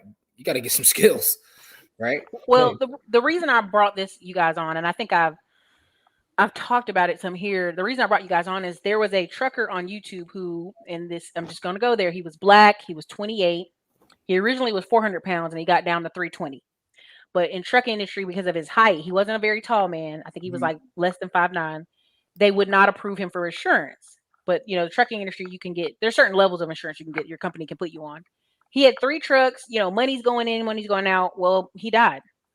No insurance, 3 kids, a wife, and 3 trucks that now she has to figure out how to either sell them, figure out how to get insurance, because again, there was no insurance on him. Nobody would take him. Oh. And I'm sitting here and I want y'all to understand, like, people think I'm gonna just out hustle something. I'm just gonna make more money. Or your body is not always reliant. He didn't work for his last month of his life. And I want y'all to understand, like, I get so passionate about this stuff because it's the excuses y'all have. It's like, it really hurts to hear them. Same thing. They don't want us to succeed. You can't take it all with you when you die. Like, these are things there's no reason for us to be this poor. Like, a big thing I say when people say they don't want us to succeed, the whole redlining thing about people like, well, they used to redline and now we can't buy houses. Well, you and your cousin been having cars and good credit and money the past 5 years. Why haven't y'all applied for a mortgage? You know what I'm saying? So some stuff is them. I'll give it to you back in the past, and some stuff is y'all now. You know what I'm saying? It's like, even here, people like you with good credit don't want to give a brother a chance in real estate. See, Arlene, you've heard it. Come on. Yeah, we've heard all these things. You don't need good credit to get in real estate. There's so many things that, or if I talk to black people, are like, oh, they want too much money down payment in the city, and I go, why don't you get USDA loan or move further out? Oh, I ain't living way out there. And then 2 years later, now you forced to live out there because you can't live in the city. You can't do it. I mean, the thing we're talking about for the most part is sacrifice. Folks aren't willing to make any sort of sacrifice to get ahead. And I think that's where you fall behind. You got to be willing to sacrifice something. Are you willing to sacrifice something? Because here's the thing. Some people may not be willing to sacrifice something, but just be okay with that, right? Yeah. You got to be okay. You got to be okay with your decisions. If you're not willing to sacrifice anything, you're not going to go anywhere, then be okay with that. But don't sit around and make these excuses if you're not willing to sacrifice. Corey, can you put some light on your beard, on your face, so they can see also your beard? One of the things that wear me out on Instagram is patchy face beard men. Just don't do it, brother. Just shave your face. There you go. When Kev on stage took like a whole year to grow a whole real beard. Yeah, listen, my beard is luxurious. The beards of wealth, brothers of wealth. That's what they are. When you got money like them, you could do that. My money regular. Rich and regular though? Huh? Say rich and regular, right? Hey, listen, man. I keep it a bean, man. Like, Okay, hey, can y'all answer this question? I gotta go cut my oven off. I got my fish Go bake in ahead, the oven. Hold on. Yeah, make sure you take care of that. All Is right, it too late for a regular middle class blue collar brother married with kids to make big moves? Absolutely not. Hell no. Go ahead, Corey. Give you your perspective. I'm a regular middle class blue collar brother married with kids, right? So, I mean, I'm an entrepreneur, right? But there are ways to get into any game that you want to get into, right? And the thing about it is, what Jim was just saying was true, right? What are you willing to give up to get to where you willing to go, right? Are you willing to give up, not having, time or not having, the ability to respond to things when your family wants to do them or wants to, what I mean? Like you gotta look at what hurts more, right? The ability to not respond when your family wants something, or the ability to, like to stay where you are. Like, does it hurt? Right. Jim likes to make the analogy of the dog that steps on a nail, right? And then the dog doesn't get up off the nail, and everybody wondering why the dog is whimpering and won't get up off the nail because and the person that's taking care of the dog says because it doesn't hurt enough, right? And it's because does it hurt enough not to be able to do things, right? And so the thing is, are you willing to make the sacrifices that you want for the things that you actually want, or do you really want them? You know what I mean? Like, this is why Jim says write things down. Do you really want these things?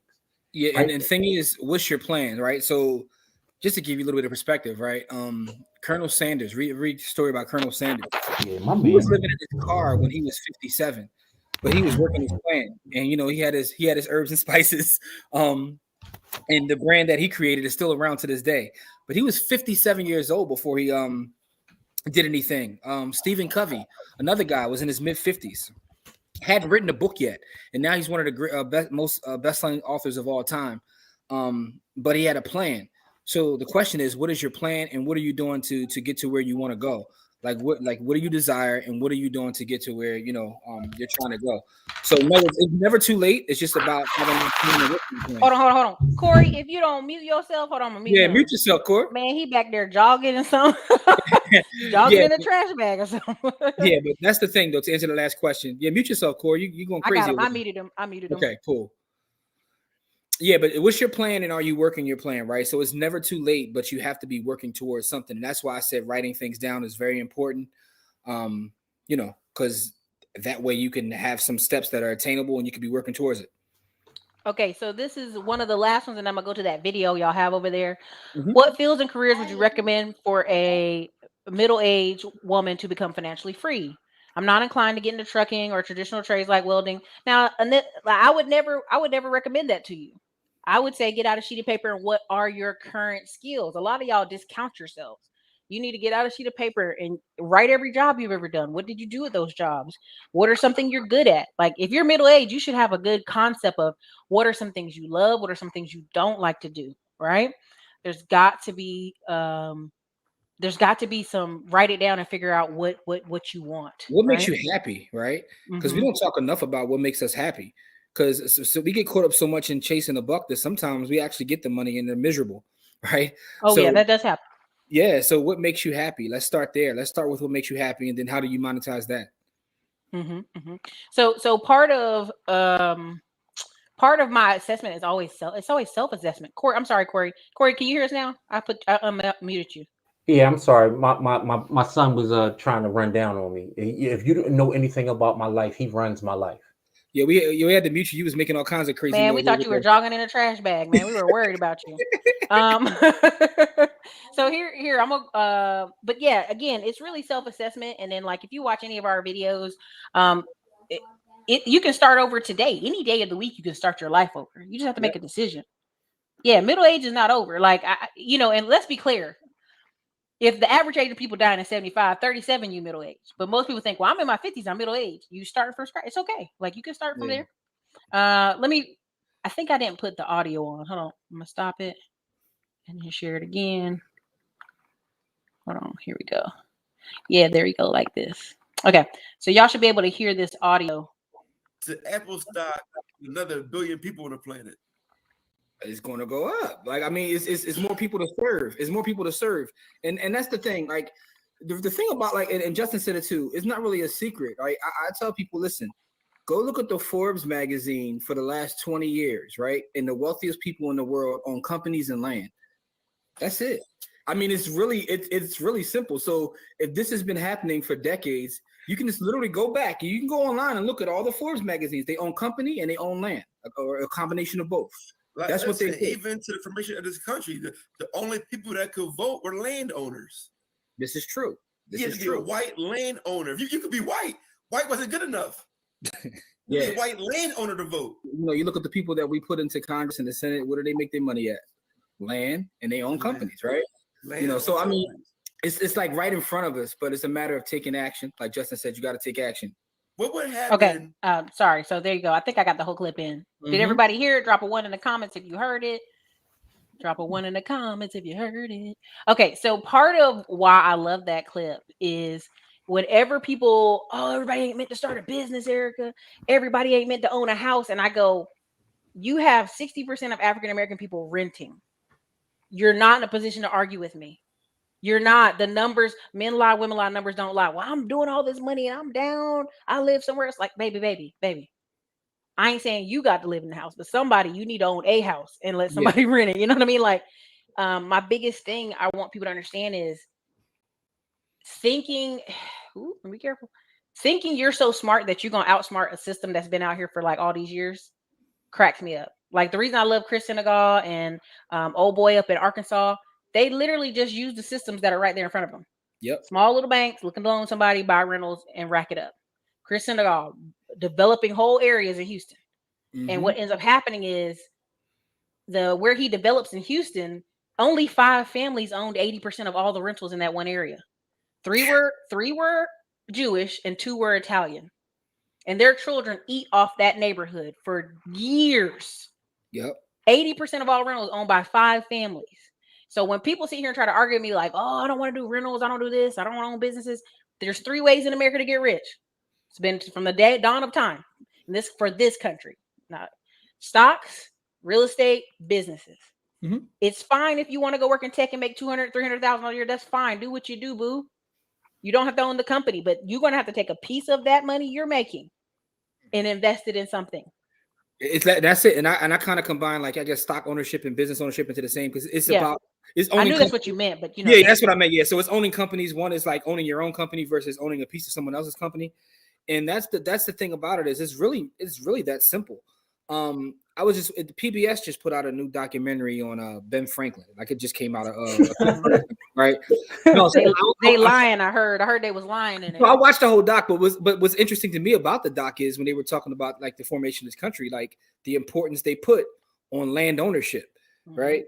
You know, also slave ownership, but that's a whole other story. But the bottom line is that idea of like land creating wealth, like this isn't brand new. They were talking about this, like this is the 1700s, and they're talking about the importance of owning land. You got to own land. You got to own land. Like everything goes back to real estate, right? Everything goes back to real estate. So all roads lead to real estate, y'all. Yeah, everything, right? So you gotta get your piece of land. Like, you know, I don't care where it is, get you a piece of land. It's going to be worth more. Well, even if you actually look at the numbers of, if you look at it by ethnic group, like white Americans are like number 33 on the list. Number ones are like, I can go look it up real quick on Wikipedia, but it literally is, it's the Indians, then it's like Taiwanese Americans, then it's like Nigerian Americans up there. Like, and when you go back and look at those groups, 90% of what they own is real estate, businesses, investments. That's it. Yeah. And we keep trying to smart our way around it. And somebody in the comments said inheritance, but how did they get the inheritance? Through businesses, through real estate. What are they inheriting? Thank you. So the other thing that we're not talking about and that widens the wealth gap is at death, inheritance at death, right? And so that the insurance is one of the things that we don't have. And I was looking at a study, and I think one of our friends did it. I think it was a young lady named Ericka Burton, and she was just talking about the wealth gap in America. And she was talking about 44% of the wealth in America came from insurance. Yeah. Passing money from generation to generation. So she's like, the wealth gap is not done at birth, it's done at death. Really, the wealth gap is created at death.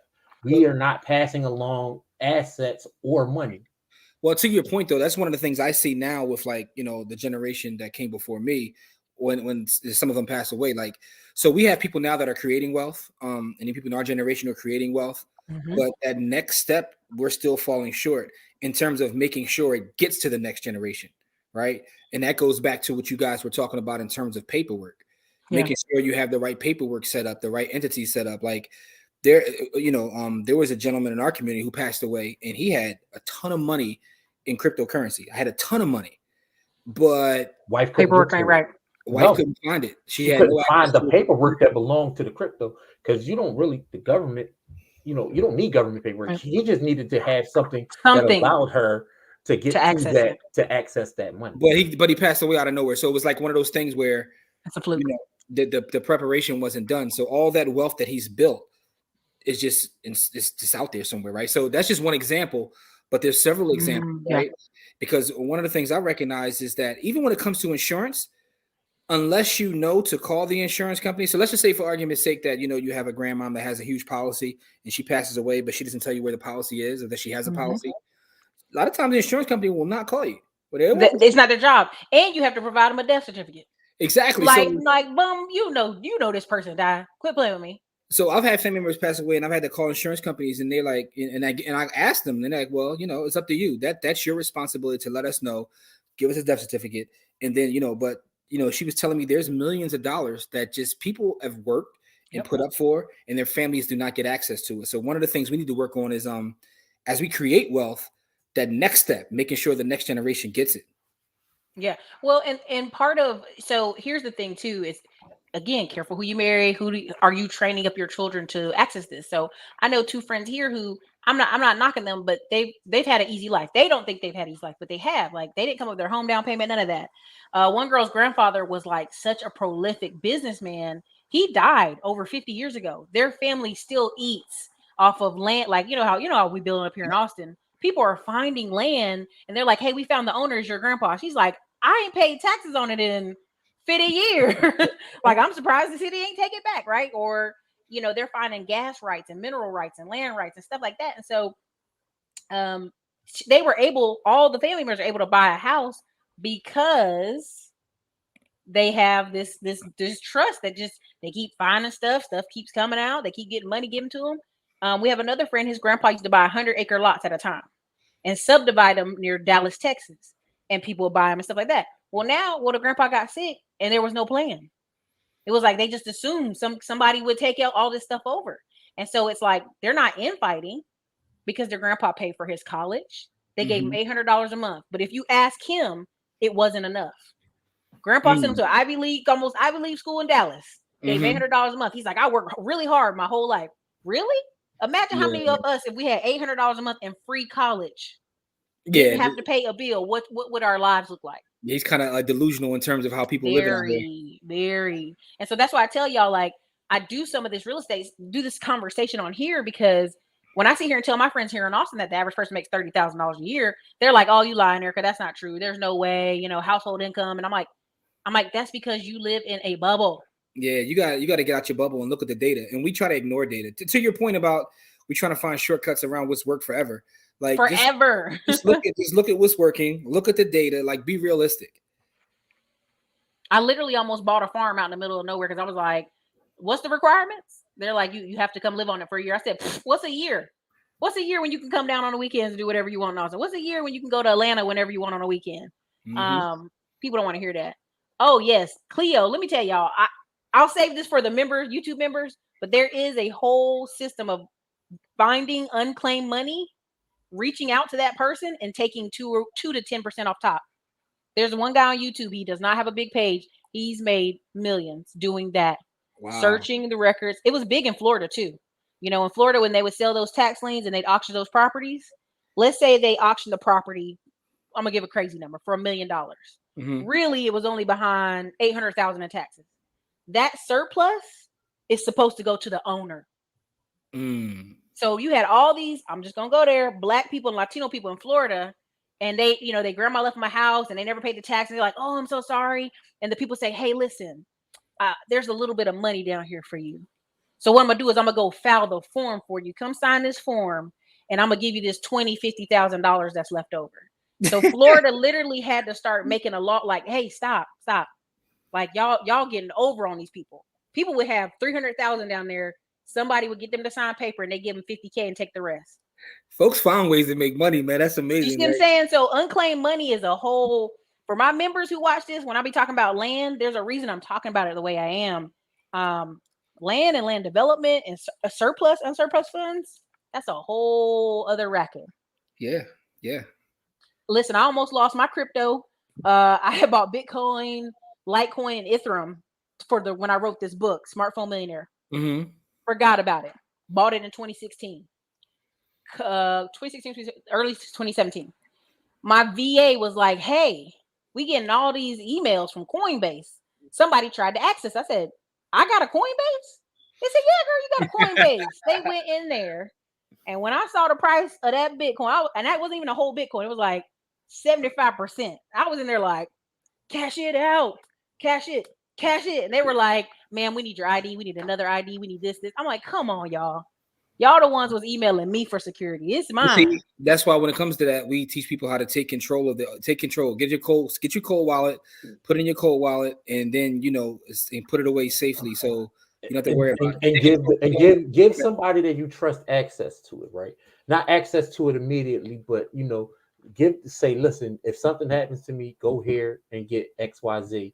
Plug in this thumb drive, plug in this, go to the bank and go get it out your safety deposit box. Go get the little black book, whatever you keep it in.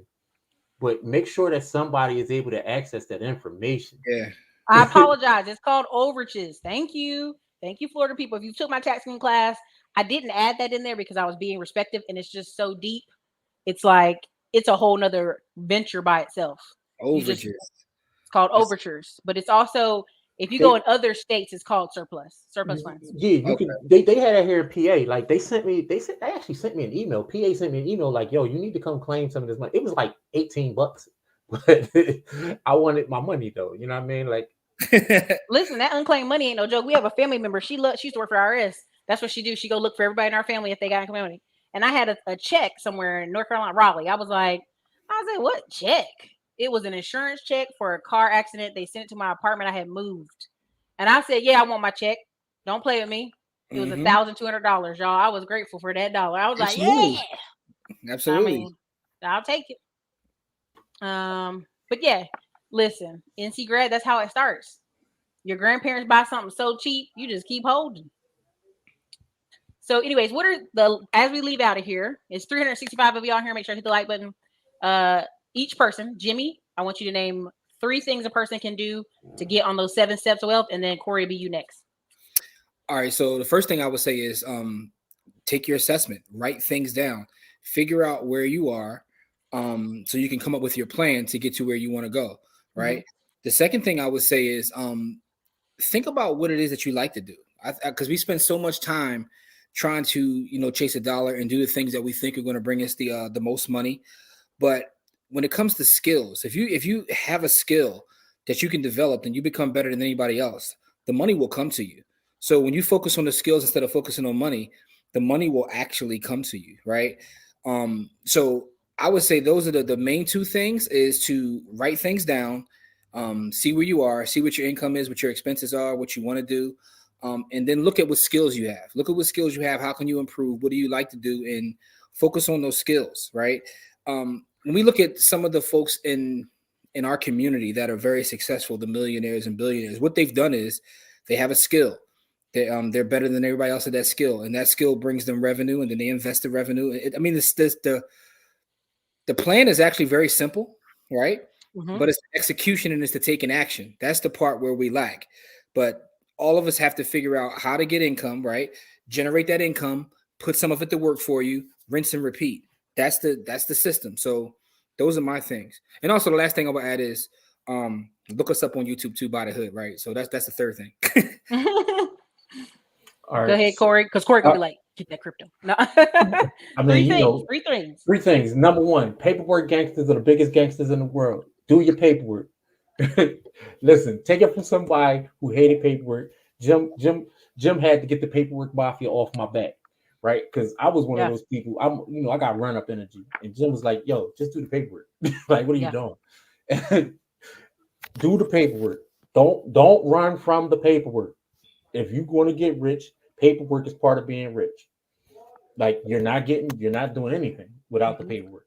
Number two, if you have a skill and you're using that skill to build wealth and access the wealth, make sure that wealth can be passed on to the next generation, right? So make sure that you do your due diligence and getting that wealth from your generation to the next generation. And the third thing is love each other like there's no tomorrow, right? Because people that love each other do things for each other that most people wouldn't do for each other, right? And so if you have that genuine love and companionship and compassion for your other, the next human, go ahead and use that and to help build your wealth, right? Because my thing is the people around you will surround you and make sure that you're never actually poor, right? So show the people love. So those are my three things. Corey said love on that back end, y'all. Will Smith went up and slapped a man for love. No. Yeah, don't be stupid. Value relationships though. Like, you guys are in a community, like, with Ericka, and you guys have each other. So it's like, you have to value relationships. That's the most valuable asset there is. We always talk about real estate, but relationships are more valuable than real estate. Well, and also too, if you guys look at it, there's two of them on By the Hood. They've been able to go so far together. Somebody helping you. Okay. Mm-hmm. Like, what's funny is, we be talking about, when Todd Million and other people say marriage is a hack. If you really pay attention, a lot of our counterparts get married 24 to 25, 27. Mm-hmm. And so those first 3 or 4 years together, they buy the house, they buy the cars, they go on the vacations. We're starting late. Yeah. In almost every category, entry level jobs. My friend says in the Army, he sees so many people, Black people in their mid-30s join the Army. In tech companies, they say they see many mid-30s Black people. It's their first tech job. It's entry level. It's the first time ever being kind of in corporate America. We're just starting late and feeling that pressure. The tax code. Our tax code is a cheat code. It will tell you exactly what to do. And shout out to the Ivy investor, because that was her phrase. I got that from her. But the tax code is a cheat code. And when you look at the tax code, it tells the government is incentivizing you to do certain things, right? So you get certain breaks for owning real estate. And that's what people don't hold on. That's what people don't understand. The tax code is not there to punish you. It's there to incentivize the things that the government wants you to do. If you create jobs, start businesses, you get certain breaks, right? When you being married, you get certain breaks as a married couple that you don't get as an individual. So when you look at the actual tax code, if you drill for oil and you happen to find oil, there's unlimited tax. The tax breaks. I have a friend doing that now. Yeah, here in Texas. It's out of control. But the bottom line is, like, the tax code is telling you, it's trying to incentivize you to do certain things, because guess what? If you're providing housing, you're giving jobs. Those are people that the government doesn't have to provide housing or give jobs to. They're pushing it off on you, but you get tax breaks for doing so. So, one thing to understand is, as we're in tax season now, look at that tax code as kind of a cheat sheet to help you get to where you want to go. I love it. Y'all, every tax season, y'all know I tell you to go out and buy the book, 1001 Tax Deduction and Incentives. And then the other one, every 500 tax deductions every business should have. It'll blow your mind what they get write-offs for. It blows your mind. I want to give you a shout out before we get out of here too, Ericka, because I'm halfway through the book Disintegration, and it's pretty good. See? Yeah, it is. I'm halfully through it now. We can do a whole discussion on that in another video. But yeah, as soon as I finish, I'm gonna let you know so we can jump on and talk about that. I gave it to my trainer. He was like, but his wife loved it, right? And then this other person loved it, and another person didn't. I'm like, okay, well, we'll just do a discussion on it. Yeah. Listen, I'm gonna put it to you like this: dope discussions. Imagine getting in your mailbox to your office $100,000 tax bill. You will learn and study the tax code like immediately, expeditiously. At that point. So I'm in there like I'm about to be a tax accountant. Somebody give me a book, right? But it's real, right? It's just real. Mm-hmm. It is what it is. So you guys, thank you for being here. Everybody go check out Thank you so much. We always enjoy these conversations. We love your platform. Thank you for having us. Also, I saw the other comment. I appreciate y'all when y'all say stuff. I just try not to be conceited. This person right here, thank you. I appreciate it. But yeah, I'll be speaking in Panama later this year.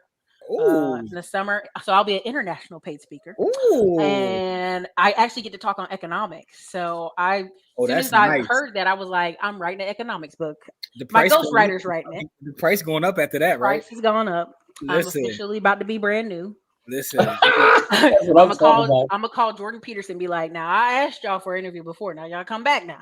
Listen, I did a couple. I did one in Australia and also where was Prague. Yeah, I spoke in Prague. So I definitely went and changed. I ain't gonna lie to you. I changed my bio. International speaker. It took speaker. International. You gotta add that, right? International paid speaker. I'm sorry, I can't come to your event anymore because I'm not being paid. Yeah, but yeah, you guys, thank you so much for being here. I appreciate it. All right, you guys, it's your girl Ericka from the Classy Climb blog. You guys have a wonderful evening.